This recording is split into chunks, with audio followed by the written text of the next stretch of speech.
Hello friends, मैं आज आपको ट्रांसफॉर्म थ्योरी बताने जा रही हूँ।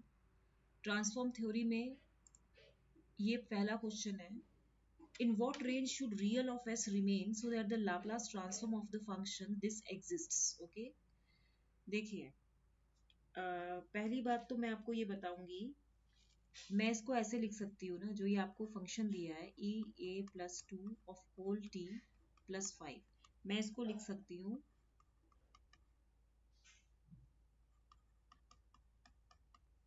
ठीक है, ऐसे लिख सकती हूँ ना। अब आपने ये पढ़ा है कि Laplace transform of e to the power a t is equal to ये होता है ना।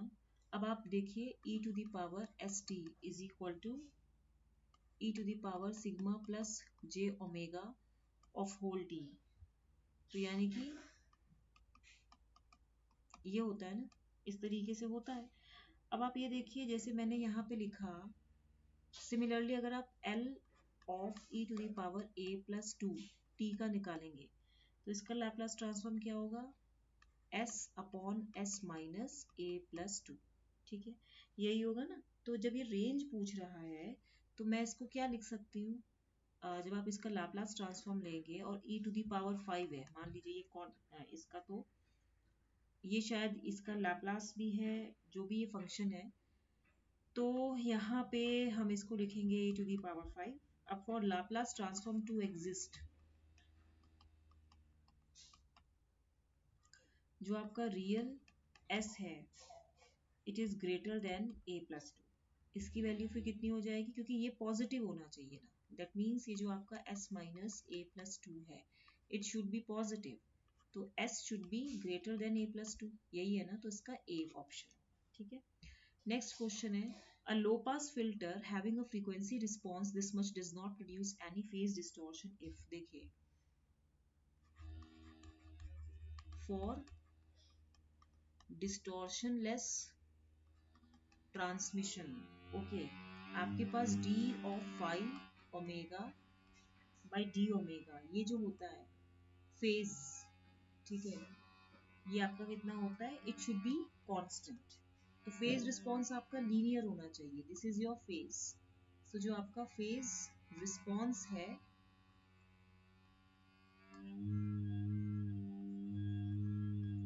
शुड बी लीनियर, तो phi of omega is equal to K omega, ये होगा। तो इसीलिए जो इसका आंसर आएगा, देखिए ये है आपका मैग्नीट्यूड, ये है phase, it does not produce any phase distortion if, answer क्या होगा इसका, जब ये कांस्टेंट हो, फेज आपका मतलब लीनियर हो, तो ये लीनियर जा रहा है ना, लीनियर मतलब ये ऐसे होगा, ये अगर आउटपुट है ये इनपुट है तो ये ऐसे जाएगा, तो ये तो इसमें से ये भी लीनियर नहीं है, ये भी लीनियर नहीं है, ये भी लीनियर नहीं है, और ये है आपका, जो हम फेज की बात करेंगे, ये तो आपका कांस्टेंट, तो ये एम्पलीट्यूड तो कुछ भी हो सकता है, तो इसीलिए ये बी ऑप्शन होगा।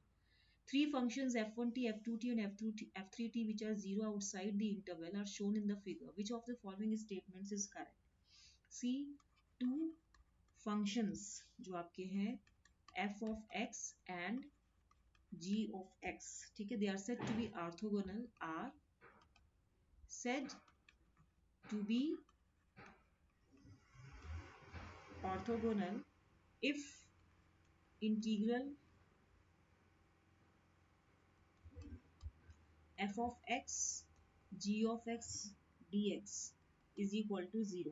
ठीक है, तो जो integral minus infinity to infinity है f2t और f3t dt, अगर मैं देखूं, इसने बोला है ना, ये f1t है, ये f2t है, और ये है आपका f3t, ये तीन फंक्शंस हैं, f1t f2t f3t, these are three functions. Okay, तो जो अगर ऑर्थोगोनल कब होता है, if integral of two functions is equal to 0, तो f2t f3t dt जब आप निकालेंगे तो integral 0 to t f2t f3t dt this should be equal to कितना हो जाएगा, जब f2t का फंक्शन देखिए यहाँ पे, जब आप इसमें देखेंगे तो ये वैल्यू देखिए, ये है 0 से t/3, ये है 2t/3 और ये है t, तो जब आप इसमें ये फंक्शन देखेंगे तो यहाँ पे जो ये वैल्यू आ रही है, हमें f2t f3t देखना है, तो देखिए ये वैल्यू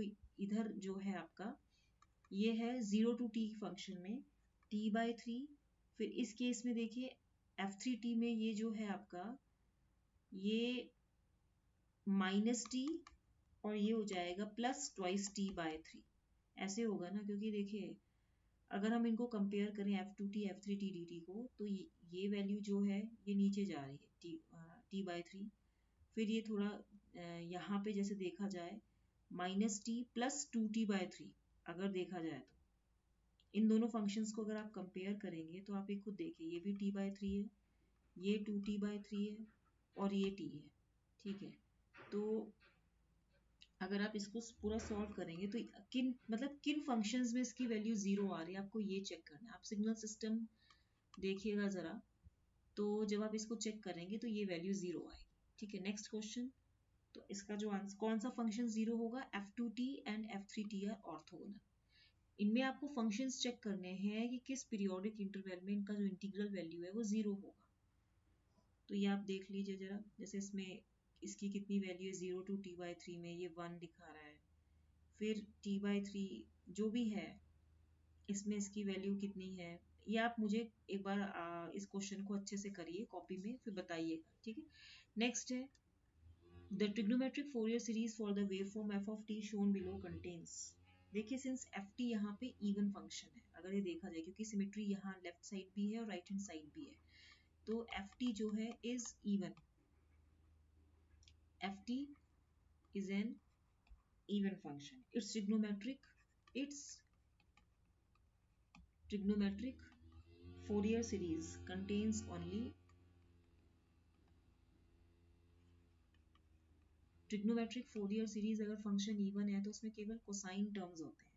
तो जो डीसी कंपोनेंट होगा इसका ए नॉट जो वो होगा 1/t integral -t/2 2t/2 f of t dt।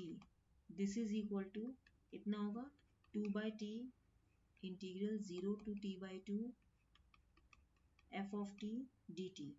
ठीक है, यही होगा ना अगर ये इवन फंक्शन है। अब आप इसको ब्रेक कीजिए, 2/t इंटीग्रल देखिए 0 to t/4 plus integral t/4 to t/2। ठीक है, 0 to t/4 में इसकी वैल्यू a है तो dt हो गया। t/4 से -t/4 में इसकी वैल्यू कितनी है -2a, तो ये हो जाएगा आपका -2a dt। ओके, इसको फर्दर आप सॉल्व करेंगे जब तो कितना आएगा 2/t और ये वैल्यू कितनी हो जाएगी a t/4 and -2a and this will be t/2 minus t/4। ठीक है, अब आप इसमें देखिए 2/t a t/4 माइनस ये कितना हो जाएगा a t और ये हो जाएगा प्लस a t/2। तो आप खुद ही देख लीजिए 2/t और यहाँ अगर 4 आपने एलसीएम लिया तो -4at एंड प्लस 2at। तो ये कितनी हो जाएगी 2/t into this is -at/4। तो ये वैल्यू कितनी हो जाएगी -2a/4। ठीक है, -2a/4 that means it will be -a/2।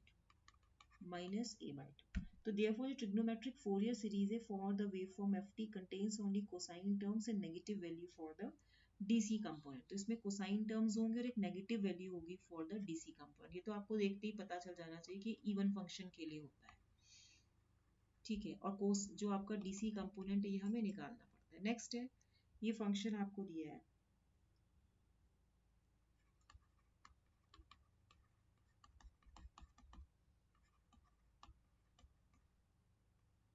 ये होता है हमें पूछा गया है final value theorem.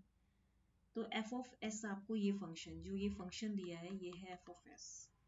Limit T tends to infinity आपको कितना गिवन है, दिस इज 1। तो अब देखिए अब आप इसमें निकालिए जरा limit S tends to 0 S. ठीक है,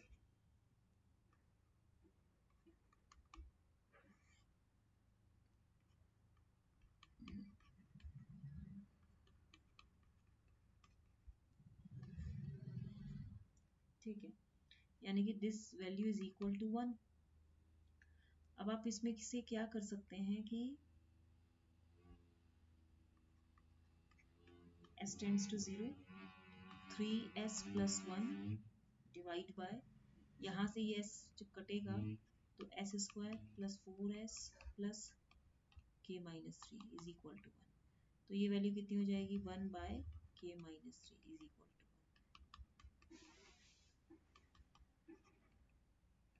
4।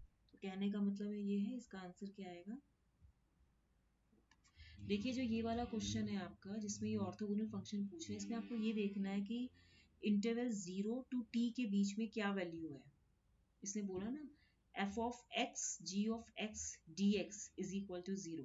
आपको जो फंक्शन दिया है उस फंक्शन को अगर आप देखें कौन से इन तीनों फंक्शंस में से किसकी वैल्यू 0 आएगी, तो इन दोनों फंक्शन में आप देखिए, जैसे ये यहाँ से यहाँ पे इसकी वैल्यू कितनी है, इन दोनों का देखेंगे, ये वैल्यू है, फिर ये वैल्यू है 0 टू t/3, फिर t/3 इसको एक्चुअली हमें ब्रेक करना पड़ेगा।